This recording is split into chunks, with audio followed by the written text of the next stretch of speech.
pa rin, Tatak City High.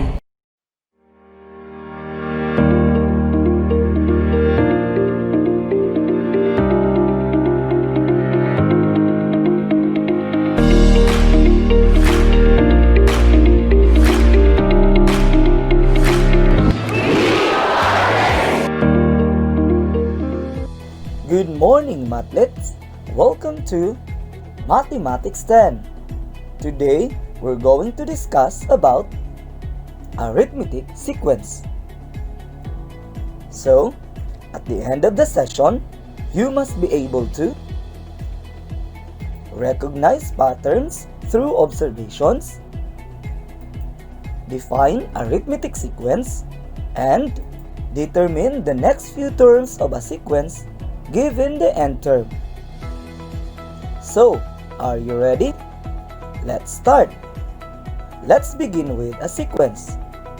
A sequence is a function whose domain is the set of all numbers from 1, 2, 3 until n, or the infinite set of all numbers from 1, 2, 3 and so on.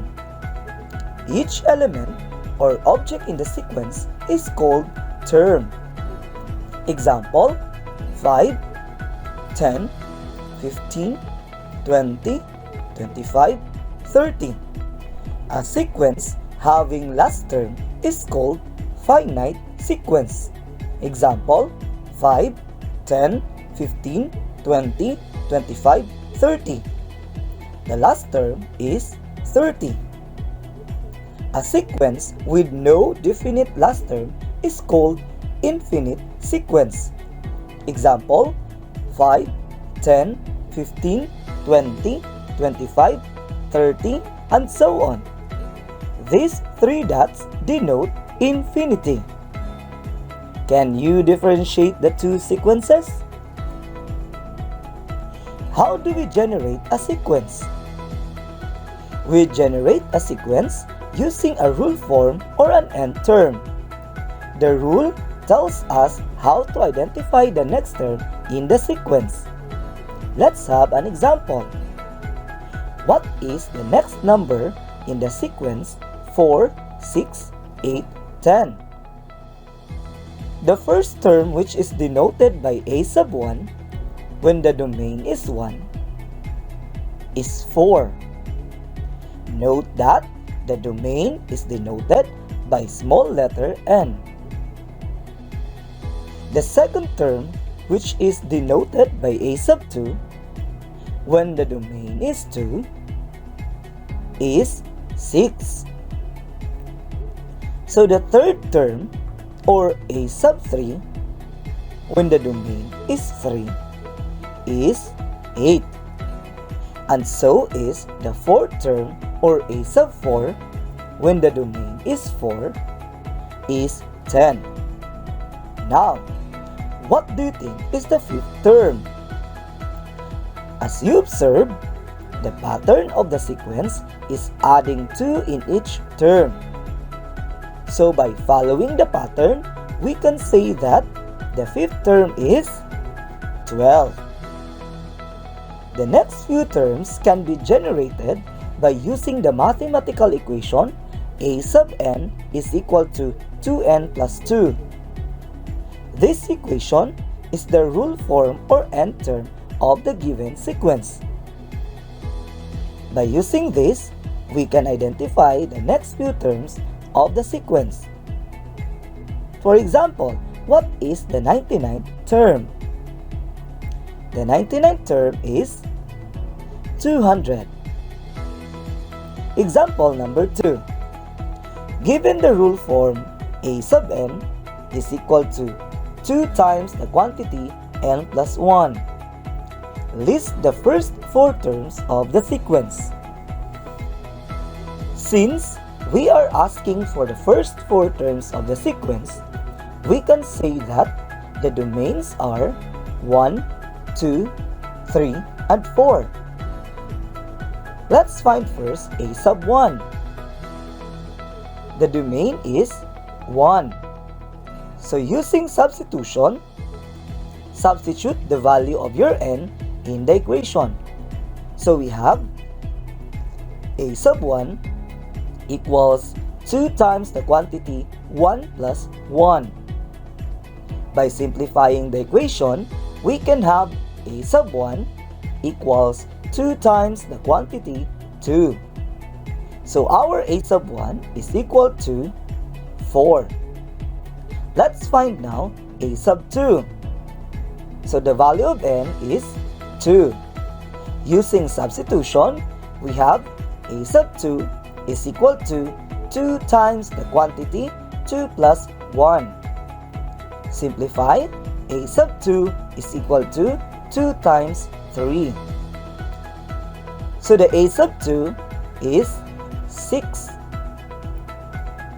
By following the same steps, finding a sub 3 when n is 3, so a sub 3 equals 2 times the quantity 3 plus 1. A sub 3 is equal to 2 times 4.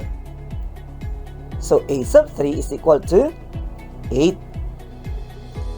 So let's have a sub 4. Same process. Substitution.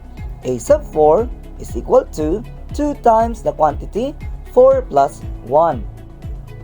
Simplify. A sub 4 is equal to 2 times 5. So a sub 4 is 10. Did you follow? Let's proceed to arithmetic sequence. Arithmetic sequence is a sequence where every term after the first is obtained by adding a constant number, so-called common difference. How to get the common difference in an arithmetic sequence? The common difference is the constant number added to the preceding term of an arithmetic sequence. Example, 5, 10, 15, 20. Each term is added by 5 to get the next term. It can also be calculated by subtracting any two consecutive terms in the arithmetic sequence. Example, 10 minus 5, 15 minus 10, 20 minus 15. Did you get it now? So how about the nth term in an arithmetic sequence? The formula in finding the nth term of an arithmetic sequence is a sub n is equal to a sub 1 plus the quantity n minus 1 times d. A sub n is the nth term. A sub 1 is the first term. N is the domain and d is the common difference. Example number 1. What is the common difference in the arithmetic sequence 1, 4, 7, 10? By subtracting two consecutive terms, we can say 4 minus 1, 7 minus 4, 10 minus 7. So the common difference is 3. Is it clear now? Let's have another example. Find the 10th term of the arithmetic sequence 3, 8, 13, 18. Use the formula a sub n is equal to a sub 1 plus the quantity n minus 1 times d. Identify first the given in the problem. A sub 1, your domain, and your common difference. So our a sub 1 is 3. The domain is 10 and the common difference is 8 minus 3 equals 5. So by substitution, we can have a sub 10 is equal to 3 plus the quantity 10 minus 1 times 5. By simplifying, a sub 10 equals 3 plus 9 times 5. A sub 10 equals 3 plus 45. So our a sub 10 is 48. That's it. Any question? Any clarification? If none, good day and thank you for your listening.